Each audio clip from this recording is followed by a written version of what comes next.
we would now like to start the first session, which is going to focus on the conceptual discussion on genocide and crimes against humanity. This first session will end at 12:30, and this will include the 15-minute Q&A session, which we will try and our best to have. It will be presented by two keynote speakers, Dr. Mukesh Kapila and Dr. Ewelina Ohab. Now, before I present them, I'd like to introduce them very briefly. Dr. Mukesh Kapila is an author, a medical doctor, and a professor who specializes in crisis and conflict management, humanitarian affairs, and HIV and AIDS. He has experience with the United Kingdom National Health Service, the British government, and the United Nations, and has witnessed genocides in Rwanda, Bosnia-Herzegovina, and Darfur, where he was the United Nations head in Sudan.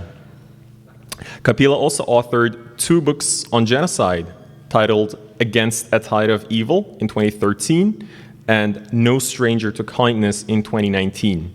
He serves as a professor of global health and humanitarian affairs at the University of Manchester and as a special representative for AGI's Trust, focusing on preventing crimes against humanity. Dr. Kapila, thank you for being here. Thanks for joining us. Thank you very much, and thank you for inviting me, and I'm very happy to be here. And clearly, you haven't got much to do this weekend that you're willing to spend your Saturday morning here. Admittedly, it's a very rainy day, and I'm not sure what the good people of Toronto do on a rainy Saturday.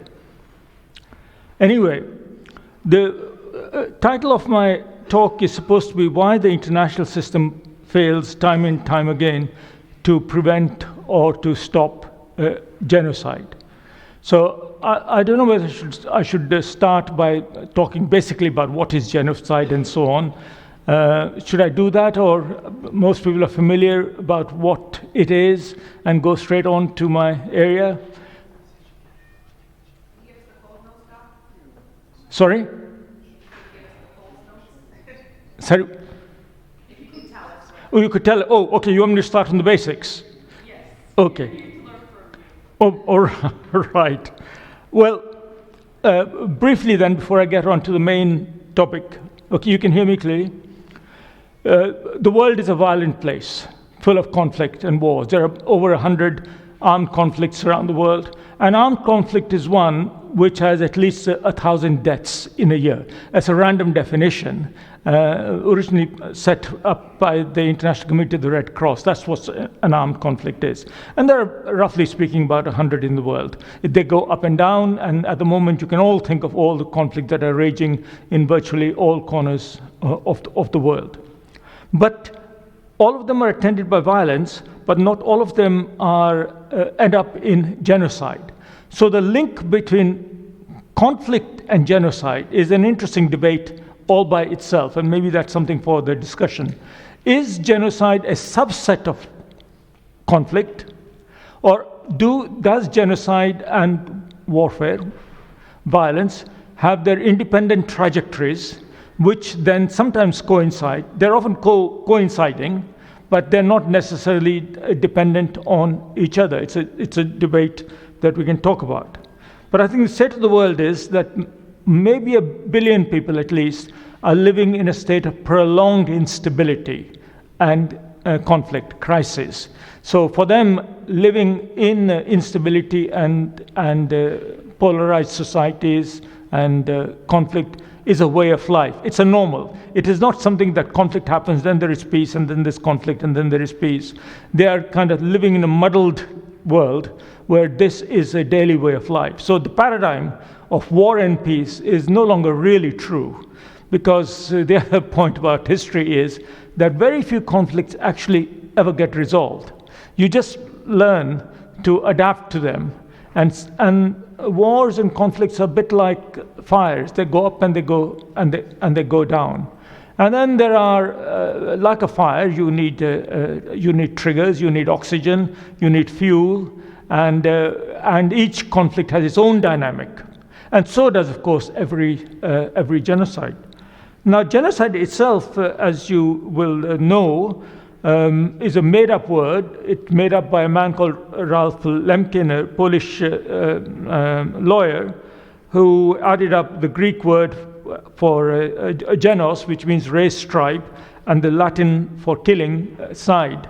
And that was in the aftermath of the Second World War, which gave us the Holocaust, which everyone, I hope, knows about. But he himself was actually a scholar of a historic genocide 100 years previously against Armenians as committed by the Ottoman Empire of that particular time.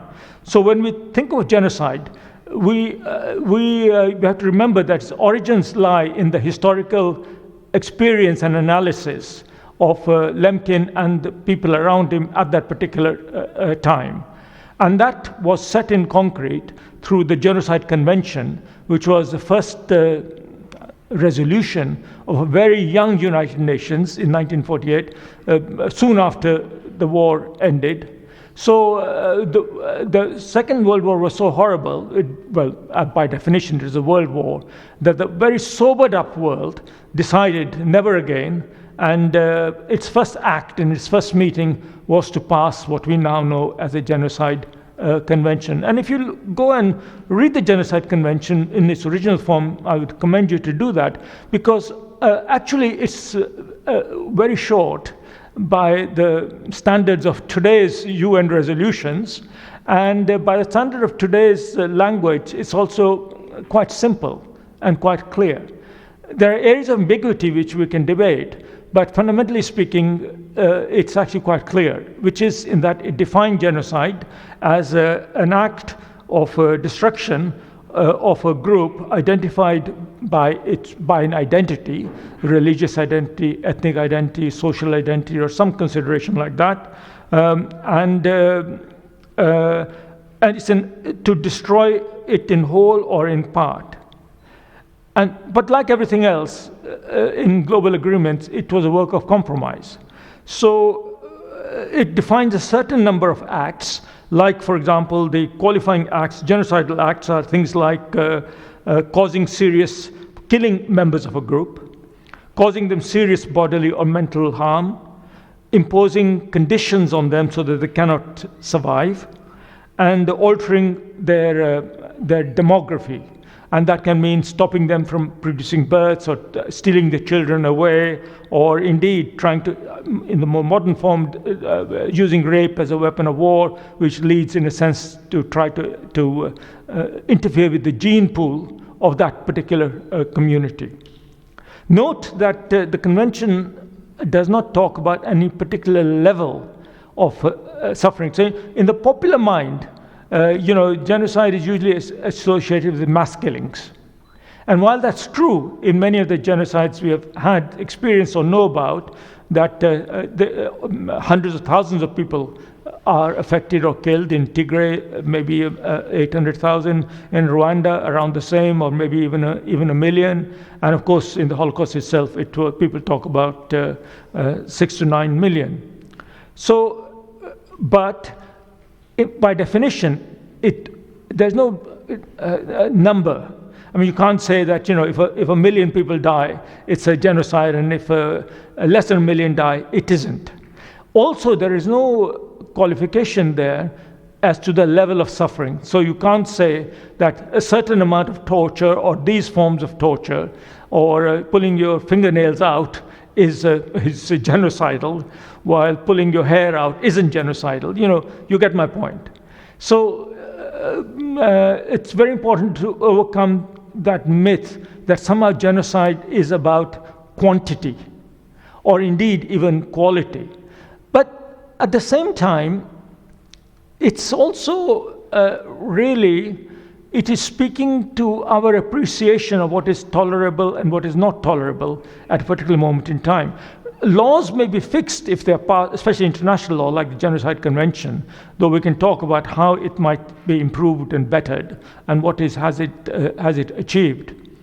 But the appreciation of any laws varies according to the age that you are living in. So today we would consider certain acts unacceptable, like gender inequality, when in a previous age those were just the way society functioned, right? Countries like Switzerland, where I live, they only got their women to vote in the 1960s, believe it or not. So you can imagine, therefore, that we may find something abhorrent with our norms and values, which I hope are advancing generation by generation. But these were norms that were practices which were quite acceptable in an old age. It's important to bear that in mind. And by and large, I think there are certain things that are getting more and more unacceptable as time advances, and inequality I've already mentioned, not just the gender, but for example, racism would not be tolerated nowadays in the way it was tolerated not that long ago. It doesn't mean to say it doesn't happen, but the norms are changing all the time. One debate is that when people use the word, oh my God, there's genocide in place X, Palestine, or somewhere else, are we making a legalistic determination? Are we saying on the basis of the evidence and the application of the Genocide Convention, there is a prima facie case that the situation is a genocide?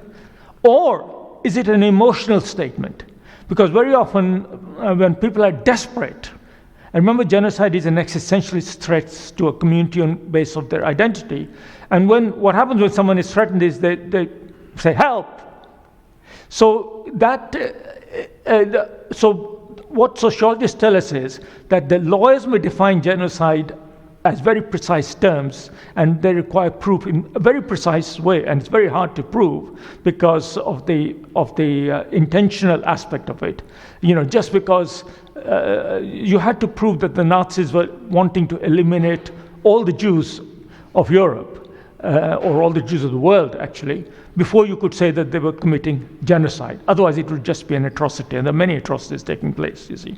So, apart from the issue of how do you prove intention, and whether the founders and the fathers of the Genocide Convention, and I think it was the fathers, I don't think there were any mothers of the Genocide Convention, how time has changed. The bar to prove a genocide is extraordinarily high. So what that means is that people say, well, it looks like genocide, it smells of genocide, it's genocide. And why do we kind of have to jump all these hoops? And so more and more the term is a social term to define extreme behavior, to define extreme desperation. And is that a right thing or a wrong thing is a matter of debate. Because if you just use a term in an emotional way, then what you're doing is, in my opinion, you're disrespecting the victims of genocide, genuine genocide, by cheapening and weakening the term. And it's not necessarily making the world a better place as a consequence. Having said that, also, there is an issue. Does it really matter if a situation is just an atrocity or human rights abuse, a war crime, just something terrible happening, or it's called genocide? Because the penalties are more or less the same. I mean, some countries you will be strung up, but in most countries who thankfully don't have the death penalty, you'll just get a prison sentence. Whether you get a prison sentence for life or for a crime against humanity or for genocide or for a war crime or for just killing a few people or even one person, it's all the same thing. So there is a whole debate about the utility of the term genocide in a world where there's a diversity of misbehavior and misconduct and abuse that is going on in society. So keep that in mind. Now, question then is, having got the convention, and we are now near the 75th anniversary of it, has it made any difference? And genocide, by the way, is a very logical exercise. You don't commit mass murder unless you are educated person. I mean, otherwise, that's just a random shooting. And then I'm afraid in North America, you have many random shootings, particularly in the United States, where you just go and shoot up schools and so on. Those are not genocides. So genocide requires the systematic organization. And generally speaking, most people say, though there are exceptions to this now, that genocide is always a state act. Because only governments, authorities, and that includes groups which are not governments but have the status of a government, like Daesh or Islamic State, which thinks of itself as an authority, because only they have the means and the organization, the command and control in order to commit such organized violence. I must tell you a story here that I was in Rwanda in 1994 during the 100 Days of Killings. And I went to one of the places in the southern part of Rwanda, a small village, and where they were in a room smaller than this room, in the hours of darkness between about 10 o'clock at night and about 5 o'clock in the morning. There were about 10,000 people killed. Imagine 10,000 people in this room. Okay? Imagine, and you can go there and visit it now. The whole room is a memorial now, and you can see the bodies lying there. And what I saw was that, and I'm a doctor, so, and these bodies were still fresh, by the way. The blood was still running in some of them. But you could see that these 10,000 people, each of them, this was mass slaughter by any definition of the term. But each death was an individual one. So that you could see that this mother's head was bashed in with a heavy object. That child was stabbed at her mother's breast, was actually stabbed with a sharp object. That mother had her breast chopped off with the baby still attached. And all this happened in the space of a few hours. So, and the form of killings were all machetes and stones and these things. Now try imagining how you would go around killing about 10,000 people that fast in about 6 hours. Even an army would have difficulty doing it. The reason it had to be in the darkness was that about a kilometer away, there were UN peacekeeping forces, which is my second as to why institutions fail. And they were there trying to protect the area, and they wanted to do the killing. But you know, the peacekeepers had all gone to bed in their camps, were doing what they were doing in their camps. So it had to be done in the darkness. So by the time the peacekeepers came in the morning, the job was done. So it required organization. It required targeting. And it required something else. This was not done by a few Hutu soldiers who wanted to kill the Tutsi, which was the genocide, big genocide in Rwanda. It was a whole community assaulting another community. It was not soldiers doing it, it was civilians doing it. And this is an important point in genocidal organization. These are acts of governments, authorities, and societies. This is what happened, for example, in Germany. That's what happened in France. If you go to the Shoah Museum in Paris, it's very interesting to see the business of genocide. And as someone has said, it's a banal business. The Jews of Paris, they even booked their tickets on the cattle wagon. You can see the tickets that the Jews were given and which carriage they were going to go in. They had reservations given out by SNCF, the French company, train company, which is still operating, by the way. I mean, the company, the name is the same, you see. So you got your ticket and your reservation on which truck. And these were given out by the railway staff, all French. Nothing to do with the Nazis here, by the way.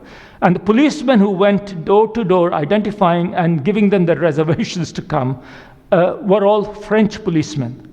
The Nazis were far too busy fighting the war. They were not there chasing up Jews. So the point here is, before anyone thinks these things are done by some evil people out there, they are done by people like you and me, organized in that particular way. So just remember that before we condemn, all of us have the potential to commit genocide. And psychologists have studied this and asked, why do some people commit such evils? Why do some people turn on their neighbors just at a moment's notice when they've been living happily together for a long time? And this goes down to, there's no satisfactory theory, but psychologists and anthropologists tell us that it is to do with some evolutionary process, to do with survival and our ability to create identities for self-protection as a group. That's fine. We all create groups to survive. It's a coping mechanism. But how groups turn against other groups is a debatable and interesting question, and we see it that time and time again. Today, of course, we do our competitions in football, soccer, or I guess in this country you have ice hockey, where you have teams forming your tribes, this tribe or that tribe, this ice hockey team, that ice hockey team. But it's the same principle at play. At least today, ice hockey teams don't murder each other, but fundamentally it's the same principle. So remember that this is just a very rapid canter through the processes of how easy it is to actually commit a crime like genocide and have your blood up, so that it's not about ordinary murder. To kill one person is actually very hard. To kill 1 million is actually much easier. And in the case of one person being killed, you have the whole law and order machinery on your hands. The police, the system, even in the most totalitarian countries, if you commit a murder, you will have the police come to investigate the murder, there'll be a court, they will try you for murder, etc., etc. On the other hand, if you kill 1 million or order the killing of 1 million, you can get away with it. And that brings us to the issue of justice and accountability, which we'll come to in a minute. But let me come now to the subject of my talk, which I will have to now compress. So come with me to the United Nations building on First Avenue on the banks of the East River in New York City. Any of you have been there? You've seen the pictures, but have you been to New York City and stood in front of the UN building or gone inside the UN building? It's a public place. You can go in as a tourist. You can go in. No? No? No? You have. Have you? Okay, good. So imagine yourself, me, as the head of the United Nations, dealing with the genocide in Darfur at that time, which was happening on my watch, so to speak. And I was on a visit to see my boss, who was the Secretary General of the United Nations, at that time Kofi Annan. And his office, because he's an important man, where was his office? Top floor, 38th floor, right. So I was standing in his antechamber, waiting to be summoned to the great man's presence. I was looking out of the window on the road below, on First Avenue, right below, 38 floors down. And there were people scurrying around, doing what people do in cities. What do you think they looked like to me on 38 floors down? At that time I was younger, my eyesight was better than it is now. Like ants. Like cockroaches. Like insects. And that's where I just come from, where people have been demonizing them. Let's crush the Darfuris, apart from the fact they were black as opposed to Arab, which was what the dispute there was all about. But these are just ants. And suddenly struck me, why as an institution, my own institution, of which I was the senior most representative in Sudan, was failing, because to us the people were just ants. So whether you are a genocidaire thinking of someone else as a bunch of insects to be crushed under your feet, or whether you are a decision maker looking down upon them from the 38th floor, it's much the same. And we already know that one of the mechanisms of genocide is distancing, because it's only by distancing that you can kill.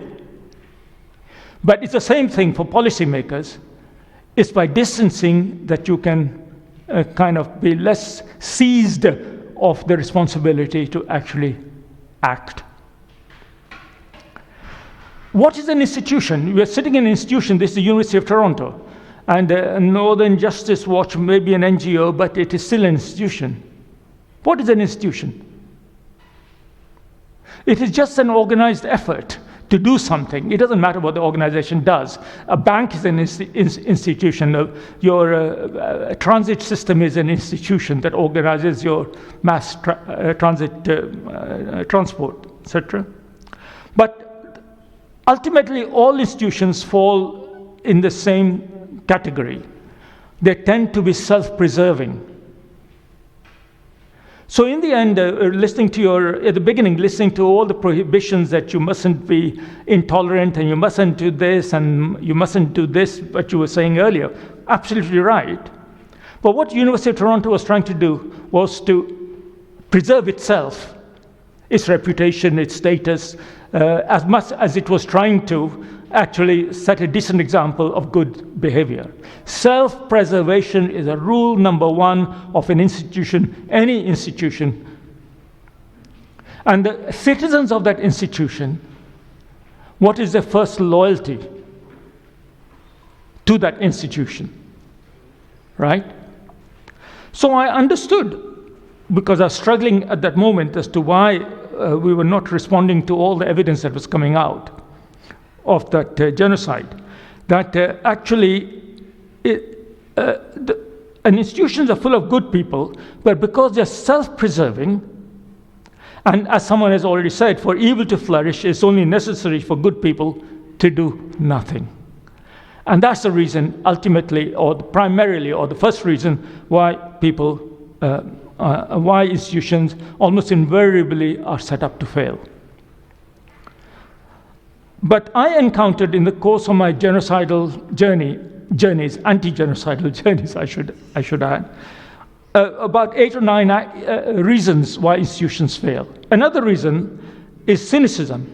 So as I was speaking to the head of political affairs department, the important person who's responsible for political policy at the UN headquarters, and I was explaining all the problems that were taking place between and the genocide that was unfolding in Darfur, even as we watched. And he said, what do you expect? People in Sudan have been fighting each other for a long time. You know, herders against farmers and the cities against the countryside. These people are always fighting each other. Let them fight. Let them sort it out. Or now in Ethiopia, the country has been fighting each other for 100 years. For some group or other, it's fighting some other group or other. Who cares what the latest chapter is of it? So cynicism in institutions is a very strong block to acting. Another thing I found was denial. So as I found very often when I was speaking in places, Mukesh, my bosses would say, or counterparts would say in governments around the world, they would say, "Oh, Mukesh, you're a drama queen. You're always seeking attention. Surely the situation that you're describing is not as bad as it really is. It can't be that bad." It's a form of denial, which I've told you in the 10 stages of genocide is one of the stages of denial. But you could map the stages of denial against the stages of institutional inaction in the face of extreme events like genocide. It's very sinister, the mapping that goes on. Denial. Third, I found was prevarication. So when I met with certain European governments, they would say, "Mukesh, be patient. We're studying the situation. It takes time. We have to do research. We have to write a paper for our ministers. They will do an options appraisal. They will study the risks. They will do that. Any case, it's much better to find local solutions for local problems, African solutions for African problems. Otherwise, we'll get accused of colonialism or neocolonialism. It's best if they find their own solutions to their own problems. Prevarication. Fourth excuse was caution. These are complicated matters. Yeah, you say genocide, you say this, that, and the other. But it's more complicated than that. If we intervene, we will only make matters worse. So let's think carefully first. Caution. Fifth excuse why institutions fail is distraction. We've got other things to do. Why is it that the United States always has to do everything first? Why is it that we always have to take the lead? Why not other countries do their share of things? What's the European Union doing? What's China doing? Why should we do it? In any case, we've got other things to do. There are other crises around the world. So that's distraction and buck passing. And finally, the bureaucrats everywhere in the world, they have evasion of responsibility. Okay, well, thanks for coming and telling us, all this. Including here, by the way, when I came to speak to the Canadian government. We'll bring this to the attention of the Privy Council. We will discuss it in whatever channels you have here in the government. We will bring this to the attention of the President, Prime Minister, Pope, Secretary General, Commission, Council, set up a committee here, this and that. We'll have a hearing in Parliament. And finally, helplessness. We can't really act because we have to get a proper framework for intervention. Anyway, we can't send in this force or that intervention or this or that or the other because we're all tied up in a network of obligations to each other, trade, aid, whatever else it is. So these reasons, and let me just quickly summarize them: cynicism, denial, prevarication, caution, distraction, buck passing, evasion of responsibility, helplessness, and at the base of it is lack of empathy. Because when you're on the 38th floor of an institution, either literally or metaphorically in an institution as a leader or a high official, you are too far away from the people for whom you have to really make decisions. And then finally, and most important, there is impunity. We know about impunity about mass killers. This is what the big debates about it is. But what about the impunity of the institutions who have the responsibility to intervene? So actually, when you, as an institutional head, don't act, not only don't you not act, but you get a Nobel Peace Prize as a consequence, whether you happen to be the Ethiopian Prime Minister or whether you happen to be the Secretary General of the United Nations, Kofi Annan, at the time my boss. You see, it's the same thing, isn't it? Impunity to kill and impunity to not do anything. What's the difference? One person pulled the trigger or used a machete. The other person just sat on the 38th floor and looked down. Personally, I find very little difference. There is a difference between those who put the knife in and those who stood by and watched, but the difference for the person at the other end, the victim, is there is no difference in a way. So dear friends, this is where I end by simply to say that if you are in an institution or now, or you achieve office in an institution, wherever that might be, then you have to think about your responsibility. Because in the end, remember, institutions are composed of individuals.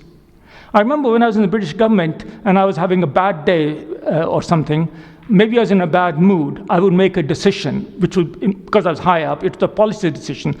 Press would say, the British government has decided that. Well, it wasn't British government deciding anything. It was Mukesh Kapila deciding because he happened to think that morning, right? But nobody held Mukesh Kapila accountable. They thought, British government is to be praised or blamed for whatever issue was. It is individual accountability and responsibility that makes institutions fail or succeed. But cowardly people hide behind the anonymous facades of institutions, whether they're the University of Toronto, the government of a country, or an institution of the world, right? But don't forget, it's an individual. Nobody holds institutional members accountable. And it is the courage of individuals within institutions that can make or break the institution in terms of their institutional responsibility that is in their constitutions of those institutions. So in the end, dear friends, in finishing, when you look at institutions, it's really about your role inside that institution and whether or not you are playing that role with courage, or you have the cowardice and you hide behind the anonymity of the institution. Thank you.